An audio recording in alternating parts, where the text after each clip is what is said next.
The biggest member of the First and Fourth family, I should say. The boss hog himself. Yes, yesterday we celebrated our general manager, Timothy DeFazio, 40 years here at WDTV. Take a look. There he is with his family. What a guy. I mean, just amazing. His family was so wonderful. He had great stories. Great stories. A lot of people sent him messages. We got to watch a great video. The cake says it all. It's hard to find a young picture of Tim DeFazio, we learned, but there was one on the cake there. And South Texas Barbecue Company, holy cow. If you guys haven't had them yet, tell you what, working at WTTV ain't that bad. But seriously, huge congratulations to Tim DeFazio. He's been here longer than you've been alive. It's true. It's you know true. what I mean? It's amazing. I wasn't going to say that, Tim, but remember, I didn't say that. You know, we got teary-eyed. I got teary-eyed, I know. And I looked over at you. You had a little glint. He's such a tough guy. He's so stoic all the time. And to see that, you know, the softer side of him for that moment, it was special. But it was special. I tell you what, I was even kind of tearing up a little bit because I was just thinking about how much he means to Holly and me. To us, you know, because a show like First at 4 shouldn't be on the air. It wouldn't be on the air if, you know, someone like Tim DeFazio wasn't willing to take a chance on us. Yes. And so, Tim DeFazio, thank you so much for this opportunity and congratulations. We love you. And I hope you don't have 40 more years here. Everyone's saying hope you 40 more, but I hope you don't. Yes. I hope you retire and have a good life. Yes, but time flies. Time seems to fly. Time does fly, but not as fast as this car, guys. What you got around the world guys, here? if you feel the need for speed, guys, please check this out. This is a hydrogen-powered vehicle, guys, topping 400 miles an hour at Utah's famous salt flats. 400 miles an hour, guys.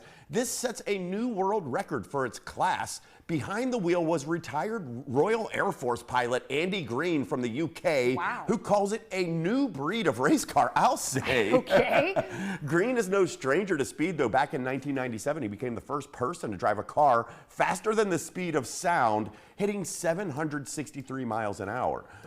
But this is, okay, so he was already way faster than this at some point. Remember what I asked you today? What did you ask me? I said, isn't hydrogen like very flammable? Yes, I believe it is. And this is all powered by hydrogen. I imagine, but they're saying, I mean, there is, I've seen, you know, the way I follow these tech things on Facebook, I've seen a lot of talk about hydrogen power and being kind of... Is it the new thing? It could be. It could be. This guy just went 400 miles an hour in a Salt Lake. Yeah. Remember when we went to Utah and we got to drive those ATV, or not? We were in Nevada. Nevada, never mind. Yeah. We weren't in Utah. But it's so cool if you ever get out there in a wide open area. They're old lakes. Could you imagine? I can't imagine driving 400 miles an hour, guys. I mean, that's Holly, a big number. This is that's a big number. Yeah.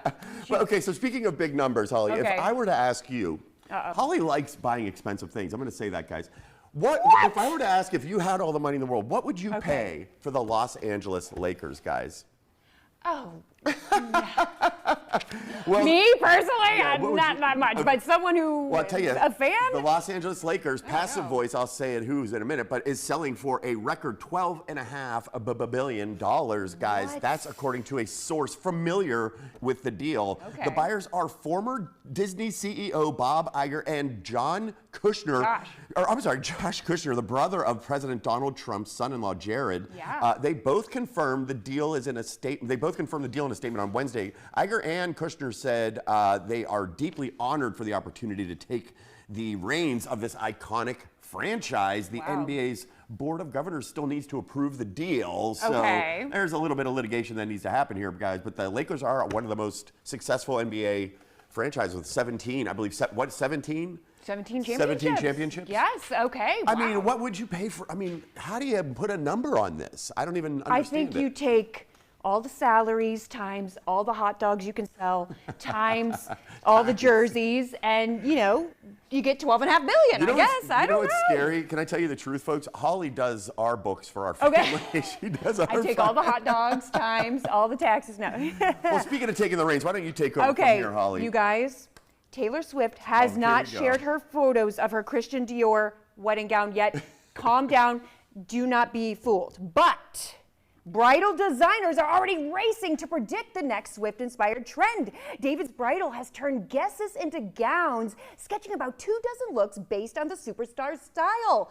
They range from romantic, sparkly ball gowns to shorter dresses that could be perfect for a post-wedding outfit change. Okay. David's Bridal says there's already an uptick in online searches for Swift style gowns specifically. Can she keep her hands out of one industry? Well, and once the world gets a look at that dress, the one that she chose, it's expected to shape what's next in bridal fashion.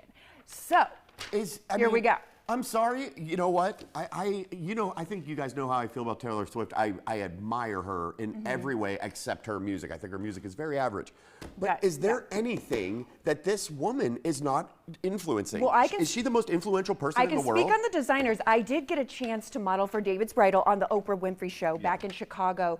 And Vera Wang made these designs for David's Bridal. David's Bridal is one of the biggest, if not the biggest, seller of bridal gowns in the world. So they want to get the first sketches. They want to get the first designs that will look like Christian Dior, but not the price. So there you go. Everything. And you guys, I have one more thing to say. It is a PSA. I always have to share this. Please don't throw out your empty containers, your jars, things like this, okay? Because look what happened in Dallas. We have some good news to share, though. Gosh. This raccoon was named Mayonessa, okay? Mayonnaise, maybe. Mayonessa, however you want. Her head was stuck in a mayonnaise jar. It's a raccoon, obviously. But thanks to the help from the Dallas Animal Service, they did catch it. Look, they did get it off. She was seen wandering around the Dallas neighborhoods for days with her head in this jar. You guys, look at that. That's what happened. That's really sad, you know? And you think nothing of it when you throw away your jars like that. But the rescue group, they captured her, they got the jar off, and they have freed her in Dallas, thank goodness. Yeah. But this is my PSA, don't just throw those jars out. No, seriously, and secure your trash, you know what I mean? Make sure your trash is in a bin so that the animals can't just rip it open, because that's awful. But I know, because it's windy days, and you know, we got to see what's going out there. Dylan. Let's get him involved. How is it? I saw there was like a lot of winds coming our way, is that true? We've actually seemed to miss a lot of the worst weather that's been coming through our region as